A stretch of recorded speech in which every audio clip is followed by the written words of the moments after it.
आशु, दो चीजें होंगी ना, दूसरा भी होगा।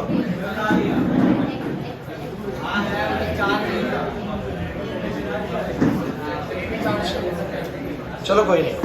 सो क्लास भाई बार बार मुझे ना बोलना पड़े आप लोगों को चुप होने के लिए मैं पहले बोल रहा हूँ। लड़कियों, खुशी, सना, देवदत्त, इंडिविजुअल नाम ना लेना पड़े। जितनी मस्ती तुम कर रहे हो ना, ध्यान रखना फरवरी में मस्ती मैं करूँगा। फिर जब तुम मुझसे पूछोगे ना सर मेरे को ये चैप्टर करा दो वो करा दो, मैं छोड़ना चैप्टर क्या करेगा बात। मैं भी ऐसी बोलूँगा, देना आप लोगों से ऐसी बोलूँगा, तुम बोलोगे ना सर ये चैप्टर करा दो वो चैप्टर करा दो, क्योंकि छोड़ो ना, क्या कर रहे हो, मजे करते है ना। तुम जैसे से कर रहे हो ना वैसे वैसे मैं भी करूँगा। अब सुनिए, देखिए ऐसा है, आप लोग अगर लास्ट क्लास आए हैं तो कुछ चीज़ें आप लोगों को पता होंगी जो आखिरी क्लास हुई है। अगर आप जैसे लास्ट क्लास नहीं है कोई तो छुट्टी पे दें, जैसे आप भाई आज पहली क्लास ले रहे हो, सो आप लोगों को थोड़ा सा टॉपिक ना उतना ज़्यादा रिलेटेबल लगेगा नहीं, लेकिन फिर भी समझने की कोशिश करना। बात ऐसी थी कि हमें ये पता लगा था कि हमारी अर्थ के सरफेस पे एक्सेलरेशन ड्यू टू ग्रेविटी कितना है। अर्थ के सरफेस पे मतलब जहां पर आप रहते हैं वहां पर एक्सेलरेशन ड्यू टू ग्रेविटी का वैल्यू कितना है बोलो? 9.8 मीटर पर सेकंड स्क्वायर। कितना बोलो? 9.8 मीटर। इसका मतलब भी मैंने आपको बताया था, nearly 10 metre per second square है। और मतलब मैंने आपको ये बताया था इसका कि कोई भी ऑब्जेक्ट, रौनक, कोई भी ऑब्जेक्ट अगर अर्थ के आसपास है तो उसको अर्थ अपनी तरफ कितने के एक्सेलरेशन से खींचती है। जैसे बॉल है और अर्थ, ये अर्थ ही तो है ना, तो अर्थ अपनी तरफ इसको कितने के एक्सेलरेशन ड्यू टू ग्रेविटी से खींचती है? 10 मीटर पर सेकंड स्क्वायर मान लो। इसका मतलब ये है कि अगर इसकी इनिशियल स्पीड 0 है तो जस्ट 1 सेकंड बाद इसकी स्पीड कितनी हो जाएगी? 10, 2 सेकंड बाद 20, 3 सेकंड बाद 30, हर सेकंड में 10 करके बढ़ेगी। ये होता है इसका एक्सेलरेशन। तो बोल देते बस एक्सेलरेशन ड्यू टू ग्रेविटी। तो अर्थ की सरफेस पे ये एक्सेलरेशन कितना होता है? 10 मीटर पर सेकंड स्क्वायर। लेकिन आप मुझे बताइए कि जब मैं अर्थ की सरफेस से दूर जाऊंगा, जब मैं अर्थ की सरफेस से ऊपर जाऊंगा, मान लो 100 किलोमीटर ऊपर चला गया, 500 किलोमीटर ऊपर चला गया, तो ऑब्वियस सी बात है जो अर्थ का अट्रैक्टिव फोर्स है मेरे पे वो क्या हो गया? कम हो गया। क्योंकि न्यूटन का लॉ ऑफ ग्रेविटेशन कहता है कि जितनी दूरी बढ़ेगी फोर्स उतना ही बोलो क्या हो जाएगा? कम हो जाएगा। तो जब मैं जितनी ज्यादा ऊपर जाऊंगा मेरे ऊपर लगने वाला फोर्स भी बोलो क्या हो जाएगा? कम। तो मेरे पे लगने वाला अगर फोर्स कम हो जाएगा अर्थ का, तो एक्सेलरेशन भी क्या हो जाएगा? कम। तो हो सकता है कि अगर अर्थ के सरफेस पे वो एक्सेलरेशन ड्यू टू ग्रेविटी कितना है बोलो? 10 मीटर पर सेकंड स्क्वायर। तो कुछ ऊपर जाने के बाद 8 मीटर पर सेकंड स्क्वायर, थोड़ा और ऊपर जाने के बाद 5 मीटर पर सेकंड स्क्वायर हो। समझ रहे हैं बात को? 5 मीटर पर सेकंड स्क्वायर मतलब क्या कि अर्थ यहाँ पर अगर 10 की स्पीड बढ़ाती है 1 सेकंड में, तो वहां उतनी हाइट पर जाने के बाद से कितनी बढ़ा पाती है? 5, क्योंकि उसकी वजह से फोर्स कम हो गया है। थोड़ा और ऊपर जाने के बाद 3 मीटर पर सेकंड स्क्वायर बचेगा, और बिल्कुल किसी एक हाइट पर जाने के बाद बिल्कुल 0 मीटर पर सेकंड स्क्वायर बचेगा। मतलब अर्थ आपको एक्सेलरेट नहीं करवा पाएगी, अर्थ की एक्सेलरेशन ड्यू टू ग्रेविटी खत्म हो जाती है। याद आ रहा है कि नहीं आ रहा है? कुछ पढ़ा है? सो आपको ये समझ में आया था कि जैसे मैं अर्थ की सरफेस से ऊपर जाऊंगा एक्सेलरेशन ड्यू टू ग्रेविटी बोलो क्या होगा? डिक्रीज होगा। क्या होगा बोलो? डिक्रीज। अर्थ के सरफेस पे मैंने बोला था कैलकुलेट कैसे करें बोलो? gm बाय में क्या? r square, where g is the gravitational constant, m is the mass of earth, खुशी यहाँ पर r is the radius of earth, या दूरी जो है उसकी सेंटर से लेके ऑब्जेक्ट की। याद करो। और मैंने तुम लोगों को क्या बोला था जरा बताओ? किसी हाइट पर जाने के बाद एक्सेलरेशन ड्यू टू ग्रेविटी कितना बचता है बच्चों? किसी हाइट पर जाने के बाद एक्सेलरेशन ड्यू टू ग्रेविटी कितना बचता है? तो मान लो कि अर्थ के सरफेस पे, ध्यान देंगे भाई ये इंपॉर्टेंट चीज बोल रहा हूं मैं, अर्थ के सरफेस पे एक्सेलरेशन ड्यू टू ग्रेविटी कितना बोलो? gm बाय में बोलो क्या? r स्क्वायर, जिसका कैलकुलेशन तुम लोग जानते हो, उसको हटा दो, चलो तुम छोड़ो सारी बातें।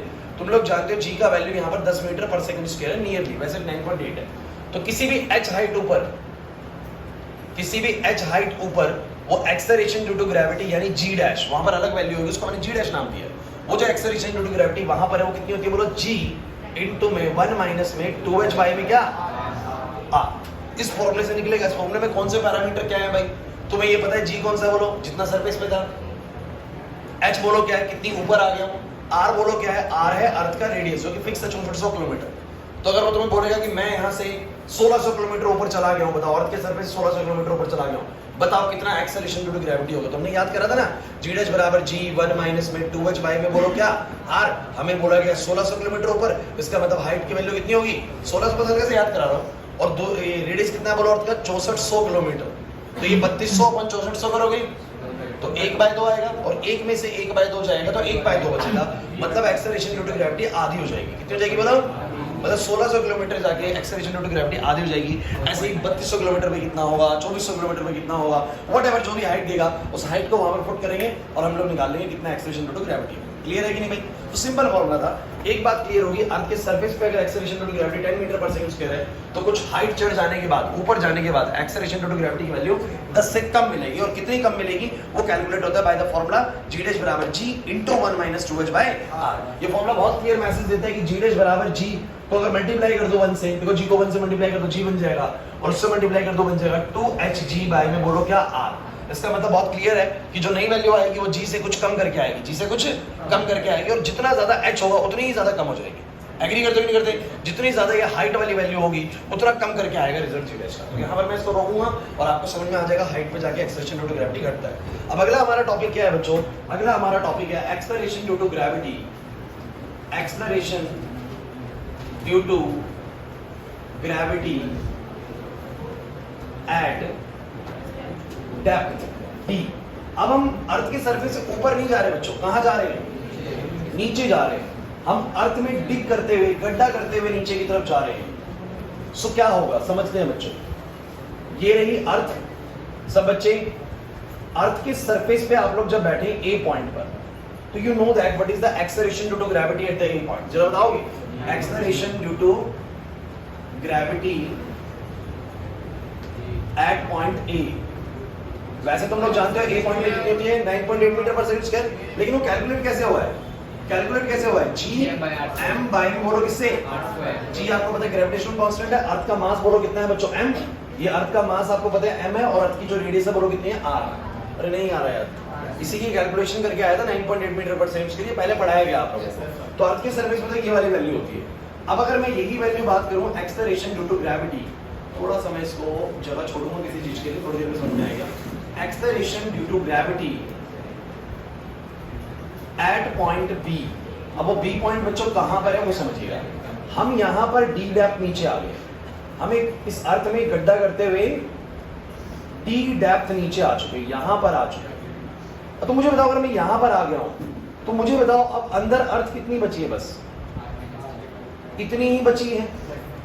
अगर बच्चों ये इसका पूरा ओरिजिनल सेंटर है अर्थ का, तो मैं ये भी कह सकता हूं, ध्यान समझिएगा बच्चों, कि ये वाली पूरी वैल्यू, ये वाली पूरी वैल्यू r है, ऊपर वाली d है, ये वाली r माइनस d, ये वाली ध्यान समझिएगा। इसको मैं इसको थोड़ा सा इसको चेंज करता हूं, हल्का सा ऐसे नहीं बनाते, इसको ऐसे करते हैं, यहां से बनाते हैं कि ये तो पूरा का पूरा बोलो क्या है? r है, सही है। और ये वाली वैल्यू बोलो कितनी बचेगी? r minus d, r minus d। इसका बहुत इंपॉर्टेंट रोल है, समझाऊंगा ऐसा क्यों मैं इसकी चर्चा कर रहा हूं आप लोगों से।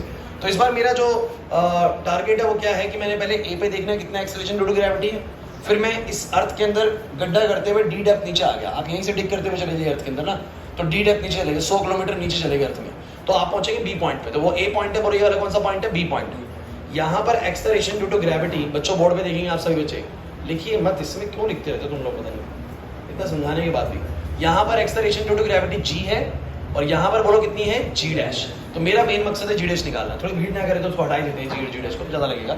सो मुझे a पॉइंट पे एक्सेलरेशन ड्यू टू ग्रेविटी पता है 9.8 मीटर पर सेकंड स्क्वायर है। मेरा मकसद है कि मैं b पॉइंट पे बताऊं कि एक्सेलरेशन ड्यू टू ग्रेविटी कितना होगा। सो गाइस एक बात बताओ, जब मैं a पॉइंट पे हूं तो g तो ठीक है, बड़ा g है। अर्थ का मास बोलो कितना है? बोलो m, और दूरी बोलो उस a पॉइंट की कितनी है? बोलो r। तो सही चल रहा है सब कुछ। अब लेकिन मुझे बताओ जरा b पॉइंट पे जब मैं g डैश को लिखूंगा तो यूनिवर्सल ग्रेविटेशनल कांस्टेंट सेम रहेगा अक्षत, यूनिवर्सल ग्रेविटेशनल कांस्टेंट तो बी पॉइंट पे बोलो क्या रहेगा? जी रहेगा। लेकिन एक बड़ी जरूरी चीज है जो आपको ध्यान देनी है, यहां पर जब कोई मास होगा तो अर्थ की पूरी बॉडी उसके ऊपर फोर्स लगाएगी, लेकिन जब कोई यहां पर मास होगा तो अर्थ सिर्फ इतनी ही अर्थ की बॉडी उसके ऊपर फोर्स लगाएगी, लगाएगी, क्योंकि सेंटर टू सेंटर डिस्टेंस देखते हैं आप लोग, तो इसके सेंटर से उसके सेंटर पे देखोगे। इसको समझना जरा कि जब हम बॉडी अर्थ के अंदर चले जाएंगे तो कितनी बॉडी हमारे ऊपर फोर्स लगाएगी? बस इतनी वाली बॉडी। तो अब आप अर्थ का मास कैपिटल M नहीं ले सकते। अब कितना लेंगे? जितना मास भैया इसका है, यानी इसका मास बोलो कितना? इसका मास मान लो आप लोग कितना है भाई? इसका मास मान लो आप लोग कितना है भाई? M डैश है। कितना मास है बोलो? पूरी अर्थ का मास M है, लेकिन जो इतना मास है बोलो वो क्या है? M dash. ऐसा क्यों भाई? अरे यार जब तुम इस अर्थ के सरफेस पे हो, यहाँ पर हो, तो तुम्हारा जो फोर्स लग रहा होगा, मान लो ये स्मॉल m है, कैपिटल M है, तो फोर्स लग रहा होगा g small m into m by में क्या बोलो? r स्क्वायर, क्योंकि दूरी r है। लेकिन अगर आप I ही अंदर गए हो, यहाँ पर आ गए, तो अब कितनी बॉडी आपके ऊपर फोर्स लगा रही है? बस इतनी ही बॉडी तो आपके ऊपर फोर्स लगाएगी। समझ में आ रहा है कि नहीं आ रहा? तो जितनी बॉडी फोर्स लगाएगी, मुझे मास बस उतनी ही बॉडी को लेना होगा भाई। सो मैं ये कहता हूँ जब मैं डी डेप्थ नीचे आ जाता हूँ तो मेरे पे कितनी अर्थ फोर्स लगाती है जितना ये अंदर अंदर का अर्थ बचता है। तो इसका मास बोलो m होगा या उससे कम होगा? सर उससे कम होगा। कितना होगा बोलो? m dash. नहीं आया फ्रेंड्स समझ में? भाई पहले वहां पर है तो पूरी अर्थ फोर्स लगाएगी और यहाँ चला गया तो अब अर्थ का सिर्फ कितना मास तेरे पे फोर्स लगाएगा। सो ये आएगा बच्चों m डैश। अच्छा दूरी बताओ, क्या दूरी सेम रहेगी? यहाँ वाले पॉइंट पे क्या दूरी सेम है? सेंट्रल इंटरवल कितने? r minus D. तो बोलो क्या आएगा? r माइनस डी का होल स्क्वायर। अब ये बड़ा या ये बड़ा, ये तब तक नहीं पता लग सकता जब तक ये ना पता हो कि m बड़ा है या m डैश बड़ा है। देखो यार कंपैरिजन यहाँ नहीं कर सकते। आपको पता है हाइट वाले में कंपैरिजन हो गया था बड़ी आसानी से। हाइट वाले में कैसे होता? आ जाओ एक बार देख लेते हैं, थोड़ा याद कर लेते हैं पुरानी चीजों को, 2 मिनट में आ जाएगा। सरफेस पे तो बताओ कितना है ना जी का वैल्यू? जी अर्थ का पूरा मास m और नीचे क्या आया था बोलो? r square. मैं h हाइट ऊपर चला गया था तो मुझे बताओ अगर मैं h हाइट ऊपर चला गया वंश तो मेरे पास कैपिटल जी तो वही रहेगा, ग्रेविटेशनल कांस्टेंट। अर्थ का कितना मास फोर्स लगाएगा? सर अभी भी कैपिटल M ही लगाएगा। सर अभी भी मास M ही फोर्स लगाएगा बिकॉज मैं बाहर दूर जा रहा हूँ। तो अर्थ का मास तो उतना ही लगाएगा ना मुझे फोर्स। नहीं आ रही बात समझे? लेकिन दूरी कितनी होगी थी? r plus h। क्या होगी थी बोलो? तो r प्लस h का होल स्क्वायर आया था। नहीं आई बात समझे? इधर बड़ा इजीली पता लग गया तुम्हें कौन सा बड़ा कौन सा छोटा। बताओ कैसे पता लग गया था? दोनों का न्यूमरेटर सेम था, डिनोमिनेटर में इसका डिनोमिनेटर बड़ा था। अरे यार देखो ना क्या दिक्कत है, दोनों का न्यूमरेटर सेम था। क्यों न्यूमरेटर सेम था? क्योंकि सर कैपिटल जी दोनों केसेस में ए पे भी बी पे भी बोलो क्या है? सेम है। अर्थ का मास ए पे भी इतना ही है और बी पे भी जाने के बाद भी अर्थ का मास तो उतना ही काम करेगा। तो दोनों का न्यूमरेटर सेम था, बस डिनोमिनेटर बदल गया था क्योंकि पहले दूरी r थी बाद में r प्लस h हो गई थी। तो जब डिनोमिनेटर ज्यादा होगा तो वैल्यू बोलो क्या आएगी? कम। इसका मतलब acceleration due to gravity height पर जाने पे क्या होगी थी? कम। लेकिन तुम मुझे बताओ जरा इधर क्या प्रॉब्लम आ रही है? ये चीज तुम इधर क्यों नहीं सोच पा रहे कि ये ज्यादा है या ये कम है? क्योंकि सर जब मैं ए पॉइंट पे हूं तो मेरे पे अर्थ की पूरी बॉडी फोर्स लगा रही है तो मैंने बोला जी m बाय में r स्क्वायर। लेकिन जब मैं अंदर आ गया तो मुझे अर्थ की सिर्फ इतनी बॉडी फोर्स लगा रही है यानी m डैश। तो जी m डैश अपॉन में क्या? r माइनस d का होल स्क्वायर। तो प्रॉपर आइडिया नहीं लग पाएगा बिकॉज इसका डिनोमिनेटर छोटा है, डिनोमिनेटर छोटा है तो मुझे लगता है वैल्यू बड़ी है। वैल्यू क्या बोलो? बड़ी। लेकिन कहीं ना कहीं आप ये ना बोले कि m डैश भी m से बोलो क्या है? छोटा है, तो हो सकता है वैल्यू छोटी हो। तो यहाँ पर मुझे ना क्लियर आइडिया नहीं लग रहा कि न्यूमरेटर डिनोमिनेटर में से कौन सा बड़ा होगा कौन सा छोटा, बिकॉज इनका न्यूमरेटर भी सेम नहीं है। सो गाइस कैसे पता लगाऊं कि मैं मास को इनके किसी तरीके से रिलेट करूं कि चीजें सारी सॉल्व हो जाए? तो यहाँ पर एक छोटी सी तरकीब ढूंढते हैं। क्या तुम लोगों को पता है कि मास इज इक्वल टू में डेंसिटी इज इक्वल टू में क्या होता है? सब बच्चे डेंसिटी बराबर क्या होता है? Mass upon volume. पढ़ा है आप सबने? और मास क्या होता है? मास क्या होता है? Density into volume. पता नहीं तुमने कितना डेंसिटी को अच्छे से पढ़ा आज तक छोटी क्लासेस में, लेकिन डेंसिटी का मतलब सिर्फ पता क्या होता है? एग्जैक्ट मतलब अगर आप डेंसिटी का जानना चाहते हैं तो density is nothing but it is the mass of 1 unit volume. Mass of किसी भी चीज के 1 यूनिट वॉल्यूम का जो मास होता है उसको बोलते हैं उसकी density. 1 unit volume, 1 metre cube हवा ले लो उसका जो मास है उसकी डेंसिटी। 1 मीटर क्यूब पानी लोगे तो मास ज्यादा आएगा। 1 मीटर क्यूब दूध लोगे तो उसका मास और ज्यादा आएगा, तो उसकी डेंसिटी है। 1 मीटर क्यूब वॉल्यूम बोल रहा है 1 मीटर क्यूब, 1 मीटर क्यूब लोहा लोगे तो उसका मास और ज्यादा आएगा। डेंसिटी होती है mass of 1 unit volume. Mass of 1 unit volume. अगर 1 यूनिट वॉल्यूम का मास जो होता है उसकी डेंसिटी होती है तो वजह तो 2 यूनिट वॉल्यूम का मास कितना होगा? 2 times of density. 3 unit volume का क्या होता है? 3 टाइम्स ऑफ डेंसिटी। इसीलिए तो बोलते हैं डेंसिटी क्या होता है सब बच्चे? डेंसिटी क्या होता है? Mass of 1 unit volume. सब बच्चे मास ऑफ, तो मुझे बताओ 5 यूनिट वॉल्यूम का मास कितना होगा बोलो? 5 times of density. 10 unit volume का क्या होगा? 10 टाइम्स ऑफ डेंसिटी। अरे नहीं आ रहा समझ में? डेंसिटी किसी भी बॉडी की क्या बताती है? रौनक यहाँ पर डेंसिटी किसी बॉडी की क्या बताती है? शिवम क्या बताती है डेंसिटी? बोलो डेंसिटी क्या बताती है? सर डेंसिटी मास ही बयां करती है बच्चों। मास बताती है किसने का? बोलो 1 यूनिट वॉल्यूम का। अगर अर्थ की डेंसिटी रो है, अर्थ की डेंसिटी बोलो क्या है? रो से मान लो, रो मान लो क्या है? रो मान लो क्या है? बोलो डेंसिटी ऑफ अर्थ। तो ये वैल्यू तुम्हें क्या बता रही है? तुम्हें बता रही है कि अगर अर्थ का मैं 1 यूनिट वॉल्यूम लूं तो उसका मास बोलो कितना है बच्चों? रो है। और एक थोड़ी सी असम्पशन माननी पड़ती है कि पूरी अर्थ की डेंसिटी हर जगह पे एक जैसे, क्योंकि कुछ बच्चे जो थोड़ा सा स्मार्ट है जिनको सब कुछ पता है ना, वो ये बोल देंगे कि सर अर्थ की डेंसिटी हर जगह पे एक जैसे नहीं, अंदर जाके लावा मिलेगा, ऊपर सॉलिड है, कहीं पर सर मेटल्स मिलेंगे तो डेंसिटी एक जैसी कैसे? लेकिन हम मान के चल रहे हैं कि पूरी अर्थ की डेंसिटी अगर क्या है बोलो? एक जैसी है। पूरी अर्थ की डेंसिटी बोलो क्या है? एक जैसी। तो मैंने मान लो रो बोल दिया, डेंसिटी ऑफ अर्थ है। ध्यान देना भाई, रो का मतलब क्या? वंश, रो का मतलब क्या? Mass of 1 unit volume. तो तुम मुझे बस ये बताना पूरी अर्थ का मास डेंसिटी की टर्म्स में कैसे लिखा जा सकता है? कौन बच्चा बताएगा? कौन बच्चा बताएगा मास ऑफ अर्थ कैसे लिखा जा सकता है? मास ऑफ अर्थ कैसे लिखा जाएगा? उसकी डेंसिटी, उसकी डेंसिटी, डेंसिटी मतलब क्या? Mass of 1 unit volume. और मुझे बता पूरी अर्थ का वॉल्यूम कितना है? पूरी अर्थ का वॉल्यूम कितना है? अरे पूरी अर्थ बोलो क्या है, एक स्फीयर है, क्या है बोलो, और स्फेरिकल चीजों का वॉल्यूम क्या होता है 4/3 पाई आर, 4/3 तो कितना आएगा बताओ जरा, रो इनटू में 4/3 पाई आर। किसको समझ नहीं आया कि सर ने क्या फॉर्मूला लिख दिया, वैसे रटने वाली बात है, mass equal to density into volume, लेकिन कहीं ना कहीं तुम लॉजिकली समझो तो डेंसिटी का मतलब क्या होता है, डेंसिटी का मतलब क्या होता है, मास ऑफ 1 यूनिट वॉल्यूम। अर्थ की 1 यूनिट वॉल्यूम का मास कुछ होता होगा, उसको रो से डिनोट करते हैं। तो 2 यूनिट वॉल्यूम का मास कितना होगा, 2 टाइम्स होगा। 3 यूनिट वॉल्यूम का क्या होगा, 3 टाइम्स होगा। तो इतने वॉल्यूम का कितना होगा, 4/3 पाई आर क्यूब का कितना होगा, 4/3 पाई आर क्यूब इनटू में रो। अरे समझ नहीं आया, पक्का बताओ। तो मुझे तुम बताओ, मैं इस अर्थ के मास को क्या लिख सकता हूँ, क्लास लिखिए मत बिल्कुल भी, समझ आ जाए तब लिखना चाहिए। अर्थ का मास कितना होगा बताओ जरा, हम बोलेंगे जितनी अर्थ की डेंसिटी है, यानी 1 यूनिट वॉल्यूम का जो मास है इनटू में कर दिया मैंने टोटल वॉल्यूम। टोटल वॉल्यूम कितना है बोलो, 4/3 पाई आर क्यूब डिवाइड बाय बोलो कितना आ गया, आर स्क्वायर। मुझे बताओ कितना आएगा, सब बच्चे बताना कितना आएगा, क्लास कितना आएगा बोलो, ये आर स्क्वायर से कट जाएगा, बोलो कितना आएगा 4/3 जी रो पाई आर, ये आ गया बच्चों जी। कोई प्रॉब्लम है तो मुझे बोलो भाई यहाँ पे। सेम करो इस मास को, जरा कौन बच्चा बताएगा मुझे कि ये वाला मास कितना लिखा जा सकता है, ये वाला मास कितना लिखा जा सकता है, अंदर वाला m डैश। तो मैंने बोला डेंसिटी अर्थ की वही है, डेंसिटी अर्थ की 1 यूनिट वॉल्यूम का तो मास वही है, 1 यूनिट वॉल्यूम का तो मास वही है। अब मुझे बताओ इसका वॉल्यूम क्या पूरा 4/3 पाई आर क्यूब है, नहीं सर, इसका वॉल्यूम कितना है 4/3 पाई आर माइनस डी कर दो। मान से नहीं आ रही बात समझ भाई, इस पूरे का वॉल्यूम है 4/3 पाई आर क्यूब, इसका वॉल्यूम कितना है 4/3 पाई आर माइनस डी का क्यूब। भाई ये तो बात होगी ना, तो इसका पूरा मास कितना आएगा 4/3 पाई आर माइनस डी का क्यूब। अगर तुम्हें ये समझ में आ गया तो अपने डेप्थ वाली डेरिवेशन बता दो, कुछ प्रॉब्लम नहीं है। सर मैंने कैसे अंदाजा लगाया कि अर्थ का पूरा मास कितना होगा और अर्थ के अंदर का इतने का मास कितना होगा। मैंने कहा अर्थ की कुछ डेंसिटी होती होगी, डेंसिटी यानी क्या, मास ऑफ 1 यूनिट वॉल्यूम। तुम खुद बताओ, कोई बोल दे कि मास ऑफ 1 यूनिट वॉल्यूम इतना है, तो 5 यूनिट वॉल्यूम का मास कितना होगा, 5 टाइम्स ऑफ रो। अरे रो डिनोट करता है मास ऑफ 1 यूनिट वॉल्यूम को, 1 यूनिट वॉल्यूम को कितना डिनोट करता है बोलो, रो, मतलब 1 यूनिट वॉल्यूम के मास को डिनोट करते हैं रो से। तो 5 यूनिट वॉल्यूम का मास कितना होगा 5 रो, 10 यूनिट वॉल्यूम का 10 रो। तो मैंने बोला 4/3 पाई आर क्यूब वॉल्यूम का 4/3 पाई आर क्यूब इनटू रो, और इतने वॉल्यूम का 4/3 पाई आर माइनस डी का क्यूब इनटू में बोलो क्या, रो। अरे क्लियर होगा कि नहीं होगा, तो मुझे बताओ चलो यहाँ पर मास कितना आएगा, यहाँ पर मास कितना आएगा सब बच्चे बोलो। तो यहाँ का मास आएगा सर डेंसिटी जितनी अर्थ की है, लेकिन यहाँ का वॉल्यूम थोड़ा कम है, बस आर माइनस डी का होल। जरा बताओगे कितना आया, बोलो बोलो, ये कट जाएगा, अरे कट जाएगा, बोलो कितना आएगा 4/3 जी रो पाई आर माइनस डी। अब तुम्हें यहाँ से आइडिया लग जाएगा कौन बड़ा कौन छोटा। एक बार जी डैश बाई जी कर, जी डैश बाई में जी कर दो, करो भाई जी डैश बाई जी, बोलो कितना आएगा 4/3 जी रो पाई आर माइनस डी, नीचे बोलो क्या आएगा 4/3 जी रो पाई आर। बोलो क्या क्या कट गया, बोलो क्या कटा, सब कट गया भाई, सारी चीजें कट गई, बोलो है ना।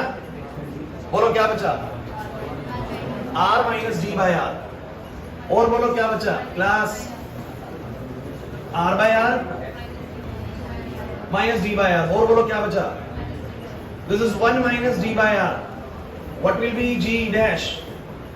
बस इतना झमेला नहीं था इसके ड्राइव में, इसके ड्राइव में इतना झमेला नहीं था जितना हाइट वाले में था। हाइट वाले में बीच में बाइनोमियल वगैरह लग गई थी, इसमें कुछ भी नहीं है, ये चीज है। अच्छा ये बताओ डेप्थ में आने पे डेप्थ में आने पे एक्सेलरेशन ड्यू टू ग्रेविटी बढ़ा या घटा, सोच के बताओ, बढ़ा या घटा। इसको ध्यान से देखो, जी डैश बराबर क्या आ रहा है, जी इंटू 1 करो जी माइनस करो जी डी बाय आर। तो मुझे बताओ जब मैं डी डेप्थ के अंदर आ जाऊंगा तो मेरी जो वैल्यू आएगी वो कितनी आएगी, जी माइनस कुछ हो गया, माइनस मतलब नहीं आएगी समझ में, जो वैल्यू आएगी वो जी से घट के तो आएगी ना। अगर ये प्लस होता तो क्या मतलब था, जी से कुछ बढ़ के आता, ये माइनस है, इसका मतलब बोलो क्या है, जी से कुछ घट के आएगी, और जितना ज्यादा डेप्थ में जाता रहूंगा डी बढ़ता रहेगा, नेगेटिव वाली वैल्यू बढ़ती रहेगी और कम होती जाएगी। मतलब जब मैं डेप्थ में जाता हूं तब भी एक्सेलरेशन ड्यू टू ग्रेविटी क्या होती है, घटती है। जब मैं ऊपर जाता हूं तब भी एक्सेलरेशन ड्यू टू ग्रेविटी क्या होती है, घटती है। समझ नहीं आया सर, बिल्कुल नहीं आया ना। At the surface of the earth what will be the acceleration due to gravity, it is 9.8 metre per second, 9.8 metre per second square. But when we goes upward, जब हम कुछ हाइट पे जाएंगे क्योंकि तो क्या होगा, एक्सेलरेशन ड्यू टू ग्रेविटी घटेगा, घटेगा। जब मैं बॉटम में जाऊंगा मतलब डिग करता हुआ अर्थ में जाऊंगा तो भी एक्सेलरेशन ड्यू टू ग्रेविटी क्या होगा, घटेगा सर। तो चाहे मैं ऊपर जाऊं चाहे मैं नीचे जाऊं, एक्सेलरेशन ड्यू टू ग्रेविटी घटता है। मतलब acceleration due to gravity maximum कहां पर होता है, मैक्सिमम कहां पर होता है, सरफेस पे होता है। कहां पर होता है, इस बात को समझना पड़ेगा।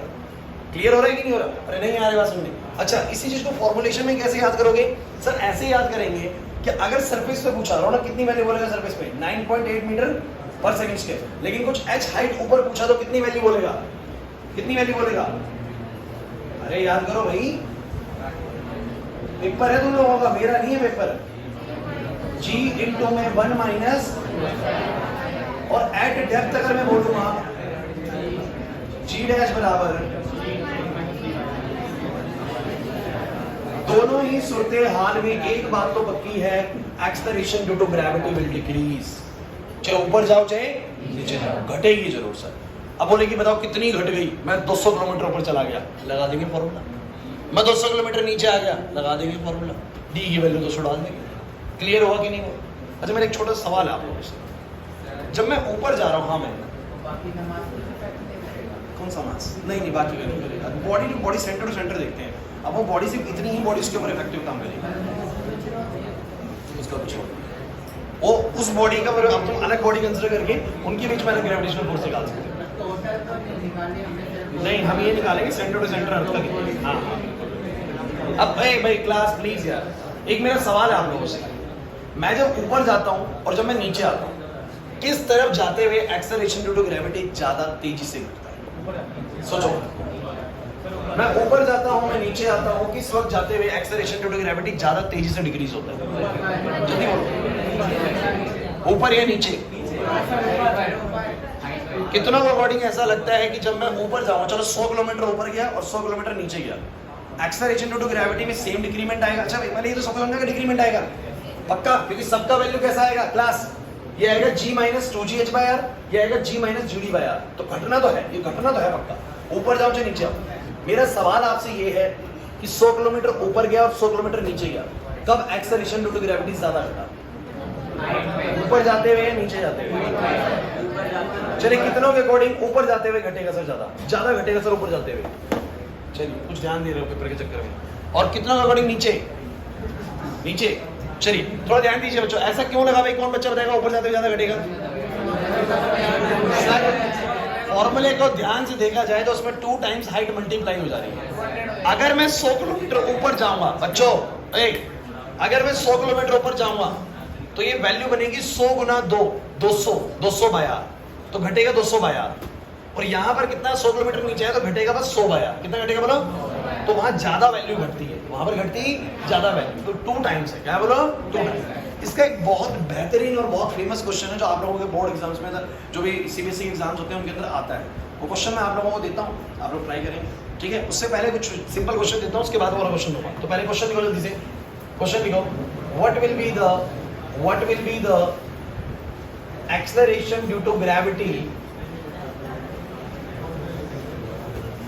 एट अ डेप्थ ऑफ, जल्दी करके बताना, at a depth of 800 kilometre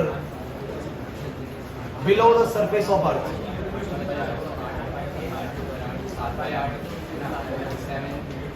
जल्दी करना भाई।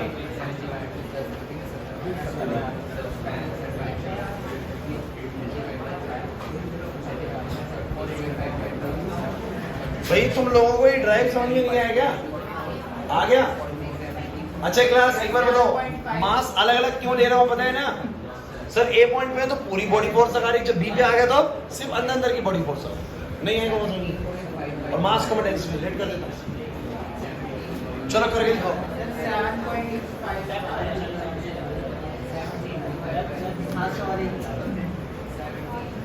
एनसीईआरटी बुक देने के बाद को बच्चा, हाँ भाई स्वास्थ्य, कॉपी पेन अक्षर क्या चल रही है?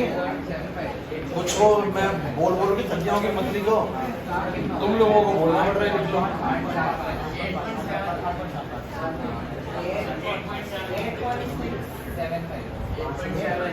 8.7 आ रहा है। 8.75। चलो तुम लोग कह रहे हो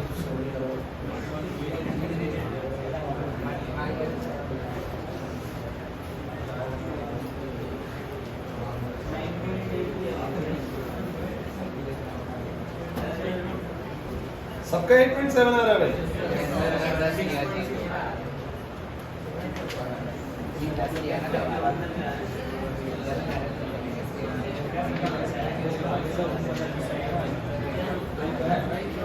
बताओ भाई class, what will be the acceleration due to gravity at the depth of it? कैसे करा आशु, कैसे करा? डेप्थ कितनी होगी? 800 किलोमीटर। अर्थ का रेडियस कितना है बोलो? 6400 किलोमीटर। तो मुझे तुम ये बताओ जी डैश कितना आएगा? G 1 minus D by are. अच्छा मैं आपको एक बात सिखा देता हूँ बच्चों, ध्यान सुनिएगा। इस जी को पुट मत करा करो वैसे, इसको जी की टर्म्स में रखा करो। आपको पता है सबको जी 9.8 है ना, कोशिश करो आपके सारे आंसर जी की टर्म्स में ही हो, क्योंकि जी सबको पता है 9.8 है। आप बोल दो कि जी बाई 2 अगला समझ जाएगा, आप बोल दो कि जी बाई 4 अगला समझ जाएगा। जी को जी ही रखो, जब तक जरूरत ना पड़े मत पुट करो, जब तक जरूरत ना पड़े मत पुट करो। तो जी को जी रहने दो ना। सो जी 1 माइनस में डी बोलो कितना? 800 बाई में 6400, बोलो कितना आएगा? This is 1 by 8, 8 minus 1 7, 7 by 8 times of G. तो ये वैसे आंसर आएगा। अगर कोई बच्चा जैसे चाह रहा था कि बिल्कुल मैं एग्जैक्ट वैल्यू निकालूं, तो जी को 9.8 रख के देखा होगा आप लोगों ने, और आप लोगों का रफली वैल्यू कितना है? 8 पॉइंट। तो कम हो गया ना, 800 किलोमीटर जाके कम हुआ। नहीं आ रही बात सुनने? अच्छा ये 800 किलोमीटर अगर ऊपर जाता तो ज्यादा कम होता कि नहीं होता? तो ज्यादा कम होता सर, पक्का ज्यादा कम होता है ना, क्योंकि वहां पर 2h बाय आ रहा था। अब इसी को लेके मैं तुम्हें क्वेश्चन पूछता हूँ। अच्छा ये तो बहुत इजी सा है, जल्दी बता दो, इसको जल्दी कर दो। What will be the acceleration due to gravity? What will be the acceleration due to gravity at the center of Earth? At the center of Earth. अर्थ के सेंटर पर कितनी एक्सेलरेशन ड्यू टू ग्रेविटी होगी?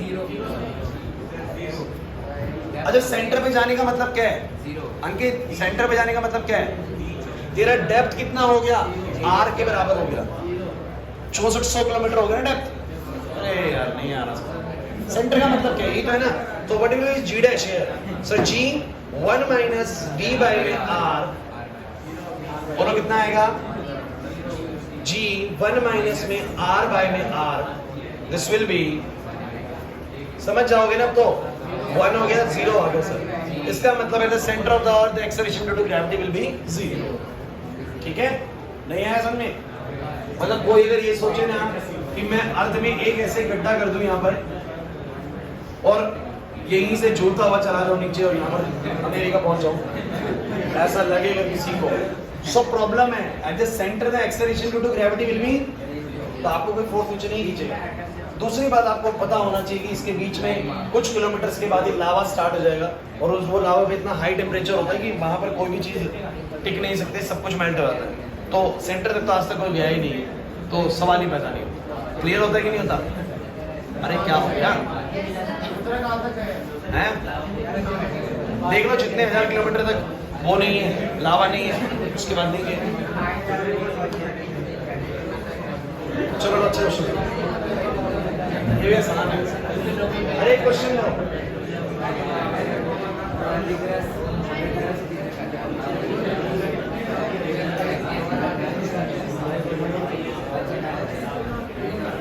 ये देखते हैं कौन बच्चा करेगा।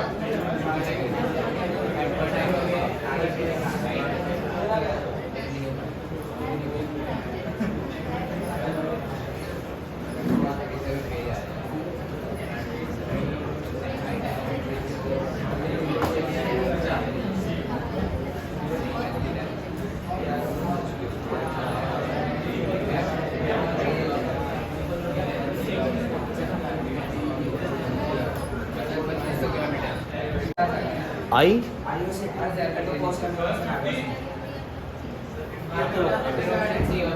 मैं चलाता नहीं हूँ। चलो बताओगे एक बार? 50 किलोमीटर। क्वेश्चन क्या है तुम्हें समझ में आ गया? अर्थ के सरफेस से कितनी ऊपर जाके, अर्थ के सरफेस से कितनी ऊपर जाके वही वैल्यू मिलेगी एक्सेलरेशन ड्यू टू ग्रेविटी की जो 100 किलोमीटर नीचे एक माइंड में है। अब आप सोच के देखिए इसको, देखो एक सिंपल ट्रिक से याद कर लो, हमेशा के लिए याद कर लो। नीचे वैल्यू कम घटती है, ऊपर वैल्यू दुगनी रेट से घटती है। इधर भाई नीचे वैल्यू जितनी घटती है ऊपर दुगनी रेट से घटती है, बिकॉज ऊपर होता है 1 माइनस 2h बाय आर। तो अगर नीचे 100 किलोमीटर नीचे कोई वैल्यू मिली होगी, Devdatt, Prince, Ayush, please disturbance हो रही है, बीच में मत बोलिए। जब मैं बोल रहा हूँ तो आप लोग चुप रहना है। आपको आ गया समझ में, फिर भी चुप रहिए, किसी और को नहीं आया होगा। तो जो वैल्यू 100 किलोमीटर नीचे मिल रही है, मैंने पूछा कि हाइट में जब जाऊंगा तो कितनी ऊपर मिलेगी। अब आपको पता है कि हाइट पर जाते हुए ज्यादा दुगनी तेजी से एक्सेलरेशन ड्यू टू ग्रेविटी कम होता है, बिकॉज आपको फॉर्मूला पता है g बराबर g1 - 2h/r। वहां पर होता है g1 - 2 टाइम्स ऑफ h/r, और यहाँ पर क्या होता है g1 - में t/r। तो यहाँ पर दुगनी रेट से वैल्यू कम होती है। तो यहाँ पर जो 100 किलोमीटर नीचे मिल रही होगी, इधर घट गई होगी 50 किलोमीटर पे। समझो ना, जो वैल्यू यहाँ पर 100 किलोमीटर नीचे मिल रही होगी उतनी ही वैल्यू, खुशी नहीं आ रहा समझ में, जो वैल्यू नीचे 100 किलोमीटर में मिली होगी ऊपर 50 किलोमीटर पे उतनी घटी होगी, बिकॉज ऊपर दुगनी रेट से वैल्यू घटती है। तो यहाँ 50 किलोमीटर जाऊंगा तब भी घट जाएगी 100 किलोमीटर के बराबर, जितना डेप्थ में जाऊंगा। क्लियर हो रहा है कि नहीं हो रहा? नहीं आया समझ में? इसको तुम्हें करना है कैसे पेपर में, लेकिन अगर ये सब्जेक्टिव क्वेश्चन आ जाए तो तुम्हें करना पड़ेगा कैसे। क्वेश्चन पढ़ के देखो उसने क्या बोला है, कितनी हाइट पर जाऊं, अर्थ के सरफेस से कितनी हाइट पर जाऊं। उसने क्वेश्चन पूछा कितनी हाइट पर जाऊं कि वही वैल्यू मिल जाए। बातें नहीं भाई, फिर बोलने के बाद भी वही वैल्यू मिल जाए जो 100 किलोमीटर नीचे मिल रही है। तो मुझे बताओ eight depth of 100 kilometre, eight depth of 100 kilometre जो मुझे g डैश मिला वो कितना मिला, g1 - t/r, g1 - में 100/r। Is there any problem? और मुझे बताओ जरा क्वेश्चन के अकॉर्डिंग एट हाइट h मुझे बताओ जरा वैल्यू क्या होती है। एट हाइट h क्या होती है बोलो, g डैश g1 - में यही है। अगर क्वेश्चन की डिमांड समझें तो अकॉर्डिंग टू क्वेश्चन उसने बोला है कि जितनी डेप्थ में हो वैल्यू, जितनी 100 किलोमीटर नीचे हो उतनी हाइट में होनी चाहिए। मतलब कितनी हाइट पे होगी, तो मैं मान लेता हूं कि दोनों की वैल्यू बराबर कब होगी ना, दोनों की वैल्यू बराबर कब होगी। तो बराबर रखने का मतलब ये है कि मैंने इसको और इसको बराबर रख दिया। अरे यही तो बात है ना, 100 किलोमीटर नीचे जो डेप्थ में वैल्यू मिल रही है, कितनी हाइट ऊपर वो वैल्यू मिलेगी। मेरे को h निकालना है, क्या निकालना है बोलो, h। मैंने वो h मान रखा है, मैंने कहा ये वाली वैल्यू और ये वाली वैल्यू कब बराबर होगी, वो हाइट निकाल लेते। तो g डैश g से g बोलो क्या हो गया, कट गया, नहीं आ रहा समझ में। कितना आ गया बोलो, 1 - 2h/r और 1 - में 100/r, 1 से 1 कट जाएगा, कितना आएगा माइनस का 2h/r बराबर में माइनस का 100/r, r से r माइनस से माइनस h बराबर आ गया 50 किलोमीटर। और ये बात आप ध्यान सुन लीजिए, इनके आंसर्स आप लोगों को डायरेक्ट याद होने चाहिए। कैसे, अगर नीचे 100 किलोमीटर गए हैं तो ऊपर वही वैल्यू कितने ऊपर मिल जाएगी, 50 किलोमीटर। चलो दोबारा सेम क्वेश्चन करते हैं। पेपर में अगर मान लो एमसीक्यू में आता है, देखो ये तो आप लोगों को ऐसे सिखाते हैं जब आप लोग नीट की तैयारी करेंगे, जेईई की तैयारी करेंगे, वो आपको ये वाला पैटर्न बोलते ही नहीं है। वो बोलते सिंपल याद रखो, जितना हम डेप्थ में गए उसके आधी दूरी पर ही हाइट में आपको वैल्यू मिल जाएगी। बोलेंगे बताओ हम 1000 किलोमीटर नीचे आ चुके हैं, कितनी हाइट ऊपर बताओ जरा, 500 किलोमीटर। सीधा आंसर टिक करना होता है। चलो सेम उल्टा भी कर देते क्वेश्चन, क्योंकि बच्चे रट के चले जाते हैं आधा करना है, बच्चे से रट लेते आधा करना है। अब वो क्वेश्चन कर देगा, कहेगा कि कितनी डेप्थ में जाके वही वैल्यू मिलेगी एक्सेलरेशन ड्यू टू ग्रेविटी की जितनी 500 किलोमीटर ऊपर मिल रही है। तो नीचे 1000 हो जाएगा। 500 किलोमीटर ऊपर जितनी मिल रही है नीचे 500 में नहीं मिलेगी, 1000 में मिलेगी, धीरे घटती है वैल्यू। क्लियर हुआ कि नहीं हुआ? सो क्वेश्चन में सावधानी से पढ़ना, हाइट पर वैल्यू ज्यादा तेजी से घटती है और डेप्थ में धीरे धीरे घटती है। इसलिए हाइट पर छोटी वैल्यू और डेप्थ पर ज्यादा बड़ी वैल्यू में सेम वैल्यू मिलेगी। क्लियर हो रहा है कि नहीं हो रहा? नहीं है बात समझ। देखिए ये सारा कुछ समझ में आ गया होगा आप लोगों को।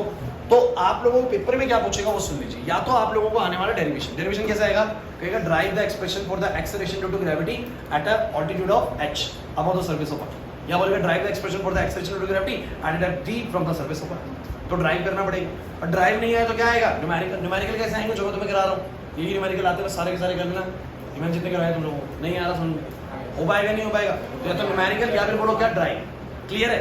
एक छोटी सी बात मैं और कर लेता हूँ बस आप लोगों से, हालांकि वो शायद अभी आपके एग्जाम में आए ना, लेकिन समय है तो कर लेते हैं। अगला टॉपिक तो कराऊंगा नहीं।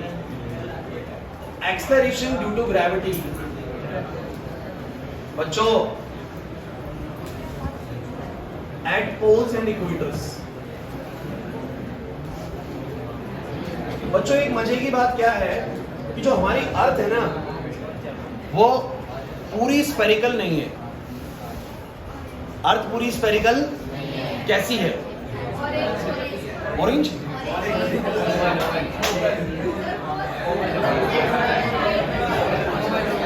मैं समझ गया, समझे? देखो ऑरेंज भी स्फेरिकल हो सकता है, ये थोड़ा गलत है।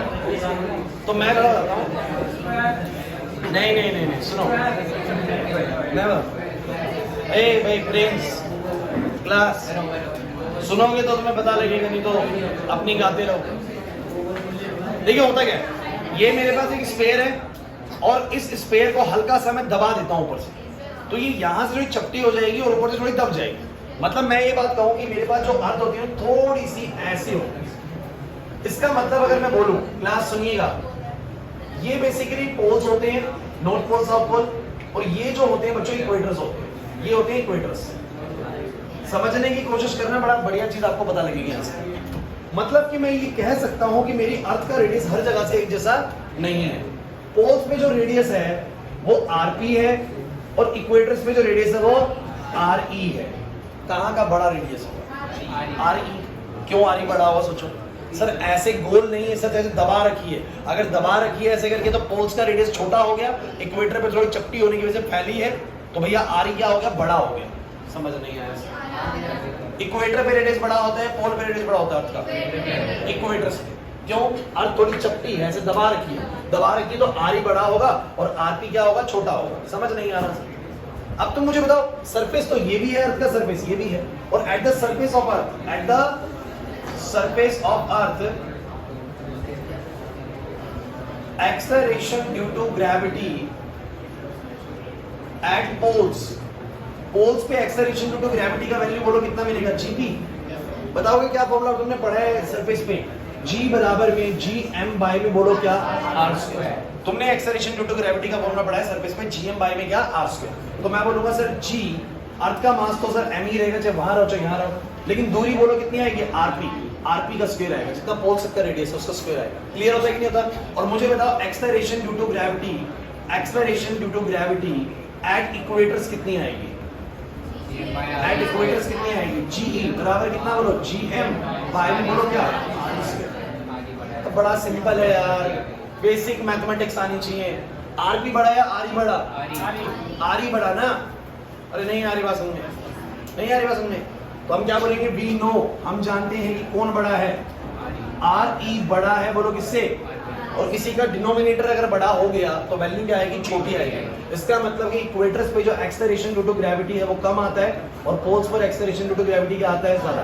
अगर तुमसे कोई क्वेश्चन पूछे ना कि पूरी अर्थ के सरफेस पे एक्सेलरेशन ड्यू टू ग्रेविटी कितनी होती है, तो आप लोग बोलते हैं 9.8 होती है। कितनी बोलो? 9.8। लेकिन को बोलेंगे इस 9.8 में भी कोई वेरिएशन आता है सरफेस पे चलते हुए? अगर तुम पूरी अर्थ पे घूम के आओ तो 9.8 बदलेगा क्या? यस, सरफेस में बदलेंगे। तो सर ऐसा होता है कि पोल्स पे सबसे मैक्सिमम होता है और इक्वेटर्स पे सबसे मिनिमम होता है, बाकी हम ऑन एन एवरेज 9.8 बोलते हैं। लेकिन पोल्स पे हो सकता है ये 9.9 क्रॉस कर जाए और इक्वेटर्स पे हो सकता है 9.7 ही मिले। क्लियर हो रहा है कि नहीं हो रहा? मैं क्या कहना चाह रहा हूँ? नहीं आ रहा समझ, क्योंकि आपने तो 6400 किलोमीटर एवरेज वैल्यू बोला है, बट हर जगह पे 6400 किलोमीटर इक्वेटर्स, पोल्स पे ये वैल्यू छोटी है और इक्वेटर्स पे ये वैल्यू बोलो क्या है? बड़ी। जब ये वैल्यू बड़ी हो जाती है तो ये वैल्यू छोटी मिलती है आप लोगों को। तो ध्यान रखना, अगर कोई तुमसे एक सवाल करेगी अर्थ के सरफेस पर भी सबसे बड़ी value acceleration due to gravity की कहां मिलेगी, तो ये पोल्स पर मिलेगी, क्योंकि वहां का रेडियस सबसे छोटा हो। तो दिमाग लगाओ यार, छोटी दूरी होने से ना, दूरी कम होने से फोर्स ज्यादा हो जाता है और फोर्स ज्यादा हो जाने से एक्सेलरेशन भी ज्यादा हो जाता है। बस यही रीजन है कि पोल्स में जो एक्सेलरेशन ड्यू टू ग्रेविटी है सबसे ज्यादा होता है, क्योंकि रेडियस वहां का छोटा होता है तो अर्थ ज्यादा अट्रैक्ट करती है। क्लियर होगा कि नहीं होगा? नहीं है बात समझे? So on the surface of Earth, अगर MCQ क्वेश्चन है, on the surface of Earth, where does the acceleration due to gravity is maximum? Poles, equator, at any point. तो बोलेंगे poles पे होता है। क्लियर हुआ कि नहीं हुआ? ये हालांकि अब दिया नहीं हुआ हमारे सिलेबस में, लेकिन आप लोगों को बस पता होना चाहिए कि on the surface of Earth, the acceleration due to gravity is maximum on poles. ये नहीं आएगा समझ में? On the surface of Earth, acceleration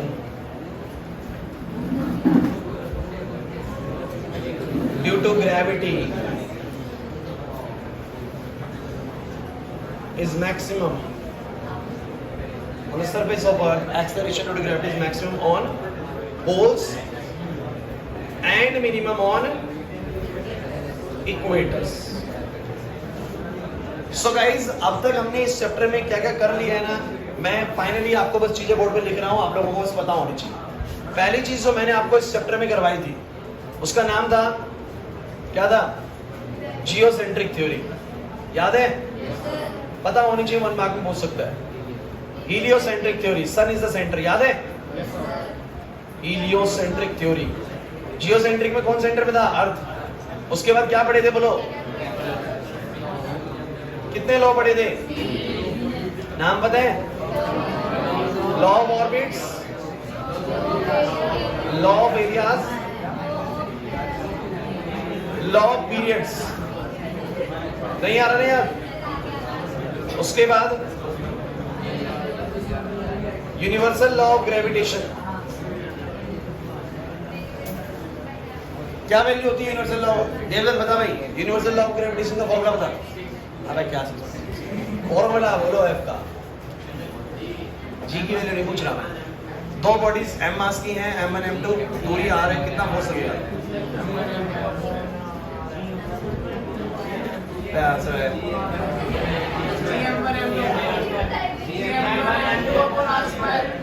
paper में सब बनाइए तेरे को आगे। क्यों नहीं आता तेरे को? क्यों नहीं आता? कुछ नहीं आता तेरे को। इसके बाद चलो भाई क्लास पीछे सौरभ तुम बताओगे। Acceleration due to gravity, acceleration due to gravity on surface बता कितनी होती है? सरफेस ऑफ अर्थ 9.8 फॉर्मूला बता। अब उसको बताने दो, तुमसे पूछ लूंगा अगला। नहीं पढ़ रहा ना, मत पढ़ो, मेरा पेपर थोड़ी दे। यही होता है। चलो, acceleration due to gravity at height h, थोड़ा ऐसे ही रफ राइटिंग में लिख रहा हूं बच्चों, बताओ कितनी आएगी?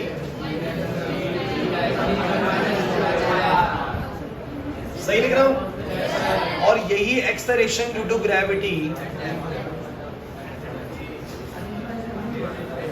एट डेप्थ कितनी आएगी?